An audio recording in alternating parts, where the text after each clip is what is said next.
Le Seigneur est mon berger, je ne manque de rien. Combien de fois aurons-nous chanté ce psaume 22, 23 ? Mais pas sûr que nous entendions chaque fois la profondeur de cette expression. Une fois de plus, ce sont les prophètes qui vont nous y aider.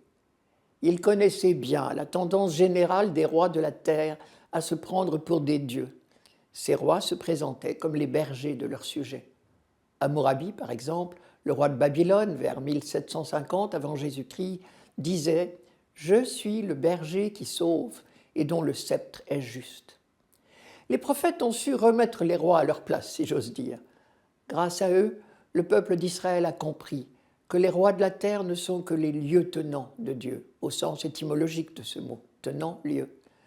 Pour le dire autrement, Dieu seul est roi en Israël, et il confie le soin de son peuple à ses délégués. Lui seul est le vrai berger. Ce thème est très fréquent dans les livres des prophètes, et spécialement quand le peuple est en danger, par exemple pendant l'exil à Babylone. Le deuxième livre d'Isaïe, celui qui commence par ces mots « Consolez, consolez mon peuple, dit votre Dieu », développe cette image. Je cite « Comme un berger, il fait paître son troupeau. Il porte sur son sein les agnelets, procure de la fraîcheur aux brebis qui allaitent. » Ou encore Jérémie, c'est Dieu qui parle. « Je rassemblerai moi-même le reste de mes brebis. Je les ramènerai dans leur enclos. Elles seront fécondes et se multiplieront. Je susciterai pour elles des pasteurs qui les conduiront. Elles ne seront plus apeurées ni effrayées, et aucune ne sera perdue.